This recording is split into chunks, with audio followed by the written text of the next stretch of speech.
Olá pessoal, tudo bem com vocês? Meu nome é Sara Shimorens, estou sempre aqui para falar de literatura e escrita e o vídeo de hoje vai ser mais um Respondendo Perguntas parte 3. Eu já fiz 2 vídeos anteriores respondendo perguntas, caso você ainda não tenha assistido, eu vou deixar os 2 links aqui na caixa de descrição do vídeo. Mas antes já vou dar aqueles avisos iniciais, deixa aí o seu like porque ele me ajuda muito, se inscreva no canal se ainda não for inscrito, se você quiser ative já o sininho de notificações e se você quiser também me siga também no Instagram porque lá diariamente eu posto conteúdos relacionados à literatura e à escrita. Ah, e outra coisa, eu estou com cílios azuis, assim dá pra ver melhor. Então, vamos para o vídeo de hoje.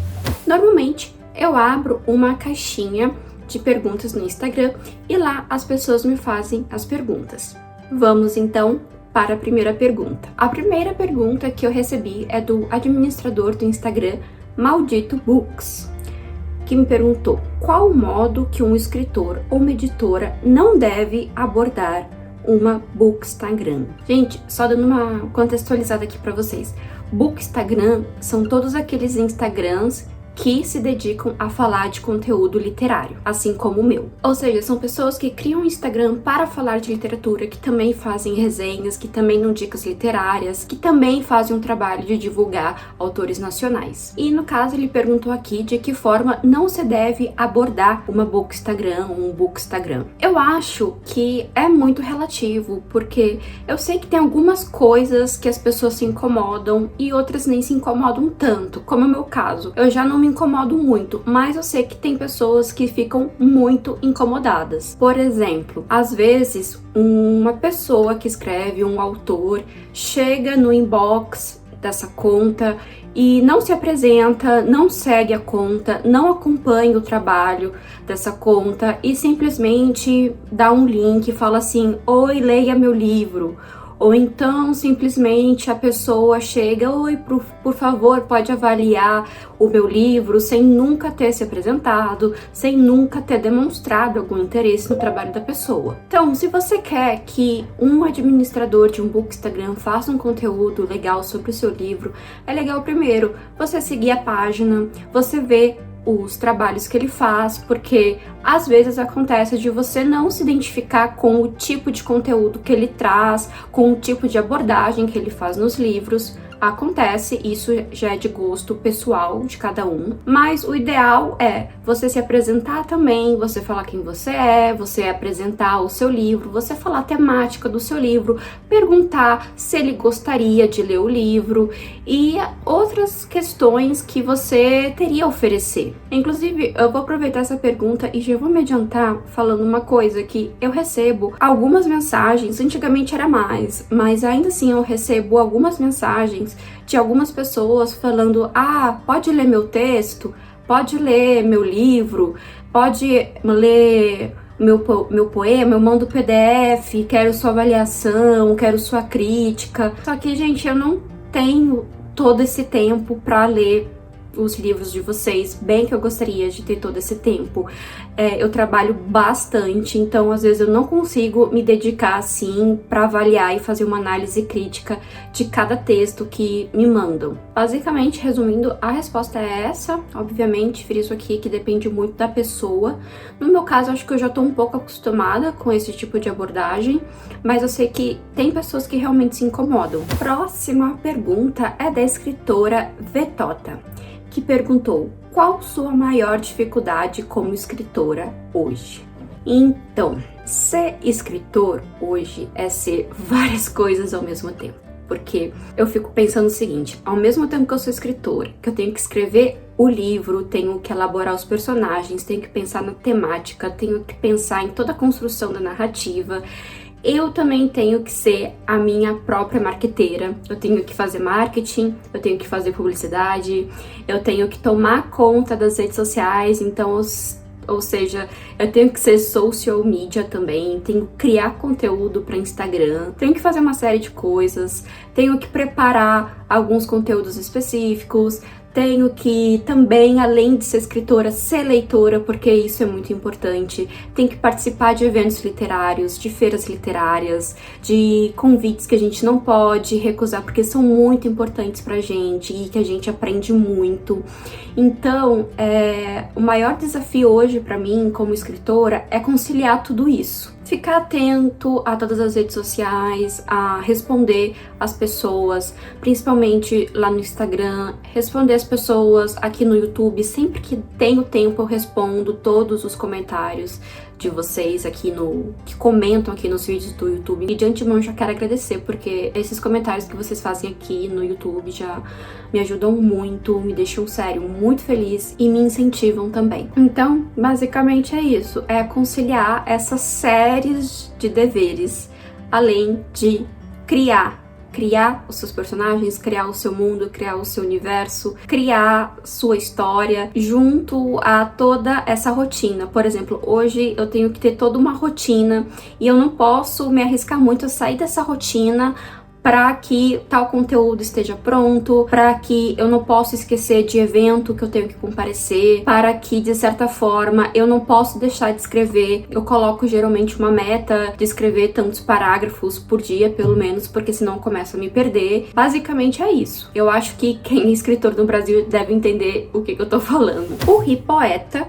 que também é um escritor, perguntou: de que maneira os seus personagens são criados? Como os desenvolve? Então, Ricardo, eu não tenho uma receita pronta para isso, porque cada livro depende muito do momento que eu tô passando, no momento que eu tô vivendo. Cada livro eu sempre procuro uma abordagem diferente, mas em alguns livros eu fiz a questão da ficha técnica, que eu comentei em outro vídeo sobre isso, que é como escrever o seu romance, 6 passos para escrever o seu romance.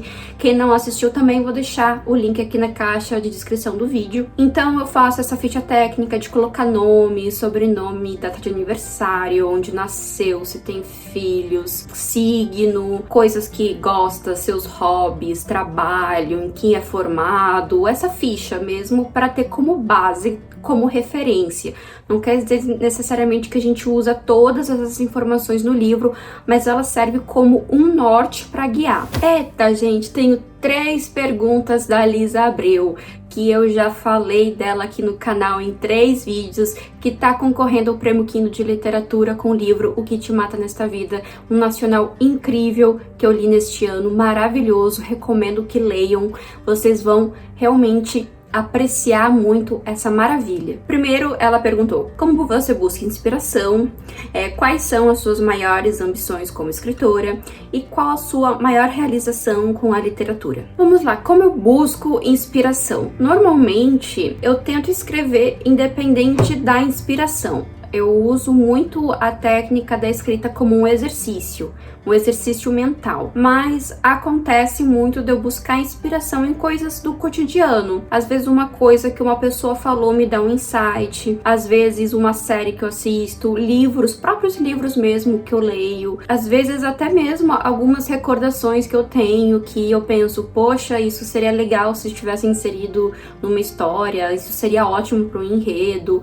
Então normalmente eu extraio informações nesse tipo de coisa. E às vezes também acontece, meio difícil, mas acontece às vezes que a pessoa me conta uma história assim, aí eu pego algumas coisas do que ela falou e eu penso, nossa, mas isso daria um romance interessante, daria um livro legal esse assunto, nunca tinha pensado nisso. Imagina um personagem fazendo isso assim, conforme o que a pessoa me narrou, o que a pessoa me contou. A próxima pergunta da Lisa: quais são as suas maiores ambições como escritora? Eu acredito que o reconhecimento que eu tô tendo cada vez mais, é claro, eu tô lutando muito pra isso, mas ter cada vez mais reconhecimento como escritora, eu seja mais levada a sério como escritora, não que eu não seja, mas eu pretendo ampliar essa questão. Eu acho que todo escritor sonha um dia em virar best-seller e ganhar algum prêmio com alguma escrita.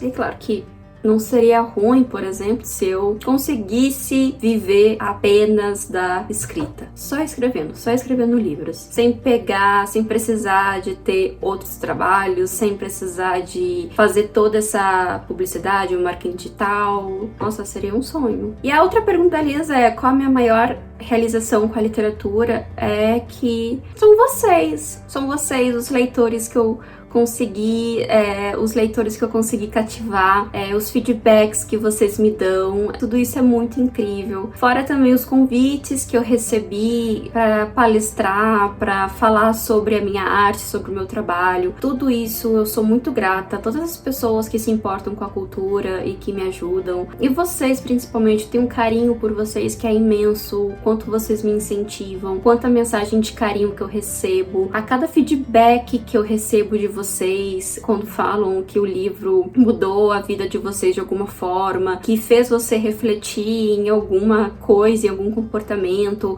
ou que te deu um viés diferente sobre determinada coisa, tudo isso é uma grande realização pra mim. Agora, a pergunta da leitura Raquel Barbosa. Oi, Sara, conta pra gente como é a sua rotina no dia a dia, o que mais gosta de fazer, tem outro trabalho? Olá, Raquel, tudo bem? Bem, eu já respondi em outra pergunta mais ou menos como é que é a minha rotina, né? Eu procuro sempre conciliar os outros trabalhos que eu pego com a escrita e tentando me organizar em alguns dias da semana para me dedicar a gravar vídeo, outros para me dedicar exclusivamente à escrita, outros para criar conteúdos para as redes sociais que tenham a ver com o mundo da escrita e da literatura. E basicamente é isso. Aí você me pergunta também o que eu mais gosto de fazer. Essa pergunta é bem ampla, assim, eu gosto de muitas coisas. Eu gosto de, como hobby, assim, eu gosto de assistir série, eu gosto de assistir filme, às vezes eu gosto de jogar também. Eu gosto muito de sair, principalmente se for para eventos culturais. Eu gosto muito de um barzinho também.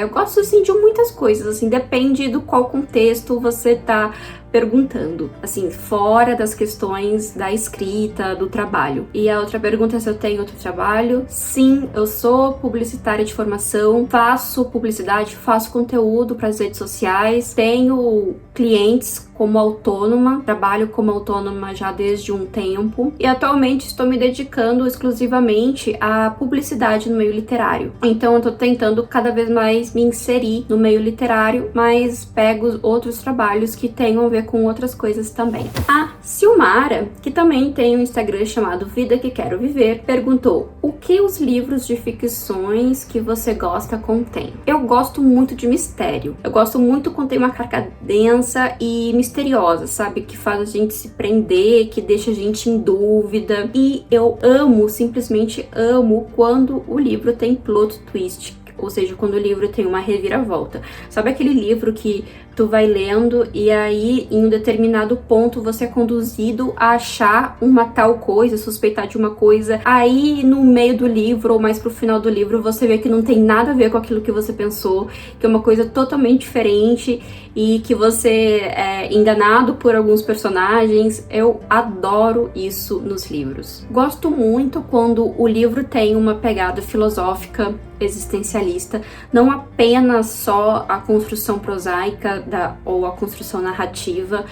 Eu gosto muito quando tem uma resposta ao certo porquê da angústia e da existência humana. Então isso são coisas que me atraem muito no livro. Sou muito fã de suspense, de terror, depende do tipo de terror. Não sou assim daqueles terrores tão intensos. Algumas histórias que eu gosto muito, e algumas pessoas acham meio clichê, mas eu gosto muito, é quando tem aquele grupo de amigos que se reúnem, que estão juntos há muitos anos e se reúnem para uma festa e uma coisa meio trágica acontece.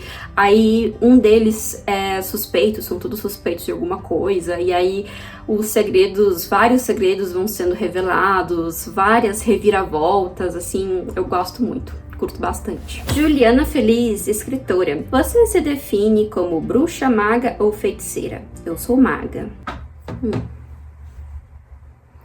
O que vocês acham? Gente, a Juliana Feliz, ela escreveu um livro muito fantástico que é As Cinzas de Altivez, que é um livro sobre bruxas. Eu gostei muito desse livro, amei esse livro, inclusive tem uma resenha desse livro também aqui no meu canal. Quem não assistiu ainda, eu vou deixar o link aqui na descrição do vídeo. E a Juliana Feliz, ela é uma pessoa iluminada, assim, ela é uma pessoa realmente muito querida. assim, tá sempre interagindo com seus leitores e muito querida mesmo, tá sempre disposta, assim, a conversar. E as ideias dela, assim, são muito fascinantes. Esse livro mesmo, embora esteja inserido num contexto fantástico, As Cinzas de Altivez, ele contém muita crítica à censura, à Inquisição e até mesmo as questões femininas. Agora, quanto à sua pergunta, eu não tenho resposta para essa pergunta ainda, porque acho que quando se trata do quesito espiritual, eu ainda me considero uma aprendiz, ou seja, eu ainda tô aprendendo bastante sobre essas questões espirituais, então é algo que eu tô trabalhando em mim ainda, é algo que eu tô buscando compreender mais, estudar mais. Eu estudei a história da bruxaria, assim como a distinção dessas 3 definições que você mencionou, que há muitas confusões, muitas pessoas acham que é a mesma coisa, mas não é. Eu não tenho resposta para isso ainda, eu ainda não me considero nenhum. Pode ser que futuramente eu me considere, pode ser que não. Eu ainda estou em processo, mas ainda não me considero nenhum desses 3. Eduardo Regin, também um autor muito legal, importante, que escreveu O Andarilho. Também falei desse livro aqui no canal, deixar o link aqui para vocês. Um livro nacional impactante. E agora ele me perguntou o que me move a escrever. E basicamente o que me move a escrever é dar um sentido na vida, dar um sentido à existência, é dar um sentido às pessoas, é tocar as almas das pessoas de forma que elas possam refletir sobre determinadas tendências, determinados comportamentos e determinadas coisas que as pessoas dão como normais e na verdade não são. Então, se eu consigo fazer alguém refletir sobre alguma coisa, alguma questão da vida, da existência humana, eu sinto que eu já fiz alguma coisa. Então, praticamente, o que me move a escrever é isso. Iago, 92, perguntou: pensa em escrever um livro baseado em alguma história de seus amigos? Sim. E, entre linhas, poesias autorais, perguntou: qual a maior dificuldade na produção de um romance? Eu acredito que seja manter a rotina, manter o foco no tema para não tangenciar o assunto, de forma a não deixar nenhuma lacuna solta, manter a tendência de estar sempre escrevendo e, ao mesmo tempo, manter o estudo sobre aquele tema que você vai abordar no romance. E, principalmente, uma coisa que eu tenho muita dificuldade quando eu começo a escrever um romance é como eu vou iniciar o romance. O começo é o mais difícil. Algumas pessoas acham que é o final que é o mais difícil para o autor, mas o começo é o mais difícil pra mim. Gente, essas foram as perguntas que eu respondi hoje. Eu espero que vocês tenham gostado. Espero também que vocês continuem me incentivando dessa forma. Mandem perguntas, deem sugestões de vídeos, me conta aqui o que você tá achando. Novamente eu friso pra não esquecer de deixar o seu like, porque o seu like me ajuda tanto que você não tem ideia. Já se inscreva aqui no canal, ative as notificações. Tenham um excelente dia e até o próximo vídeo.